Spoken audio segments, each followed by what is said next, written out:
Hi, welcome back or welcome if you're new. Today's video is Trikonasana or triangle pose. So if you want to practice along, make sure you've done a bit of movement to warm up, particularly the hips and the spine. Have something comfortable on and then come join me on the mat. Great stuff. So, triangle pose.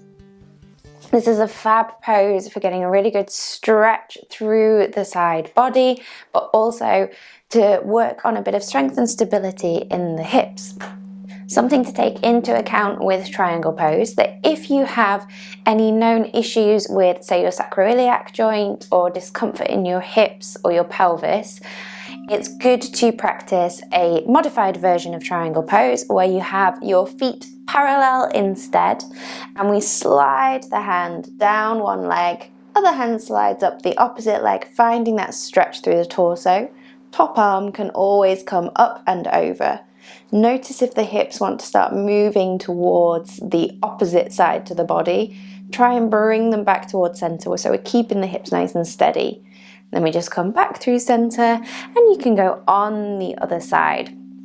So with this, you're still getting that nice stretch through the side body, but without the external rotation of the hip that can sometimes, if you have a pre-existing issue, like I say, with sacroiliac or hips, it can sometimes be an uncomfortable pose with that.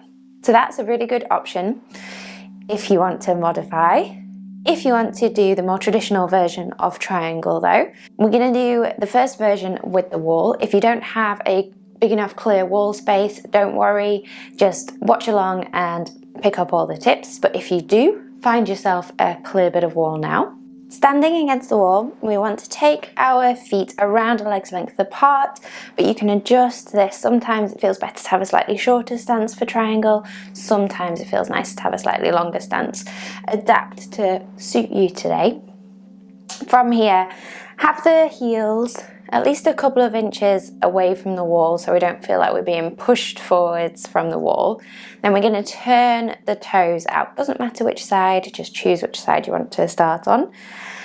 We want at least a little bend in that front knee so we're not locking the joint out. If you find a deeper bend helps, go with a deeper bend. We just don't want to bend so much that we're coming more towards an extended side angle rather than a triangle.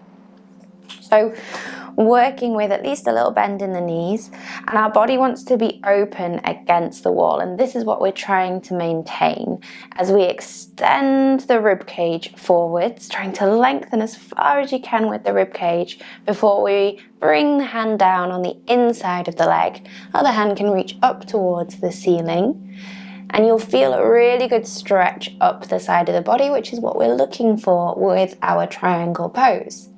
What you'll notice thanks to the wall is whether you then start to drop forward, you'll find then the front hip starts to push into the wall and that top shoulder moves away from the wall. We want to try and open out if we can and then come all the way back up to standing. Great, you can give this a go on the other side. Now, nothing terrible is going to happen if that top shoulder comes down a little. It's just you'll reduce the amount of stretch you have through the side of the body.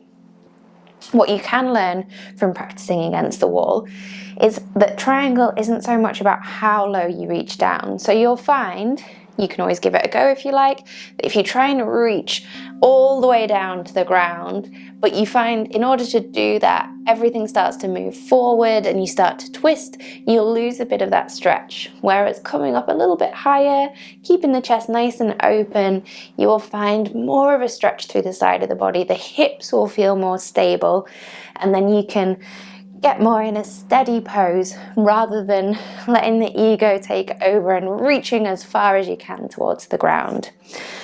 It's good to think about the hips. They will want to try and shift to the side, and we want to try and keep them towards center as much as we can. So give it a few goes by the wall. Get that information in the body about keeping the body nice and open, and then we'll try it on the mat. Fab, so now we've got all that information from doing triangle against the wall. Let's try it in the middle of the mat. We're going to turn one foot out, doesn't matter which foot do you like. Turning that foot out like we would with our warrior two, thinking about that external rotation. Maybe you want to turn the back foot in slightly. You can always have a little bend in that front knee. Make sure you're not locking the knee out.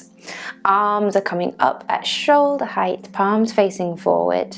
So particularly now that we've not got the wall, think about keeping those hips towards the center as we extend the rib cage towards the front leg, and then bring the hand down on the inside of the leg.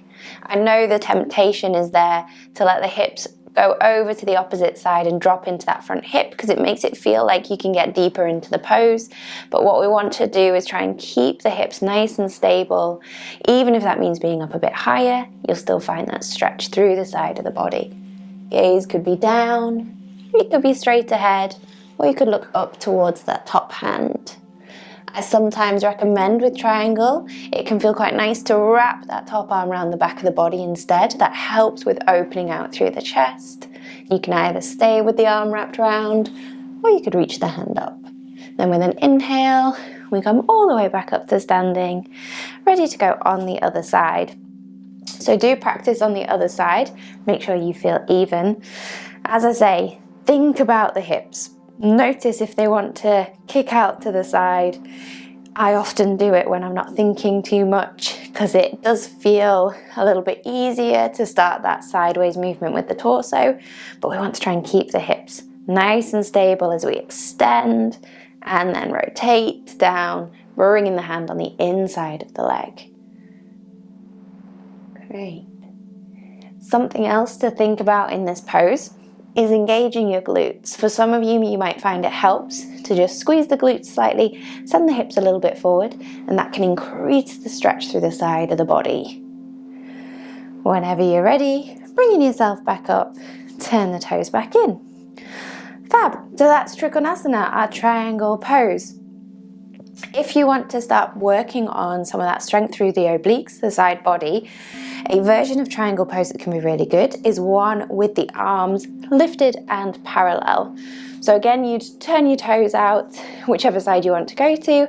Arms are reaching up, palms facing forward. We extend the rib cage and then we rotate, but trying to keep the arms in line with the ears. I've ended up stroking a wall.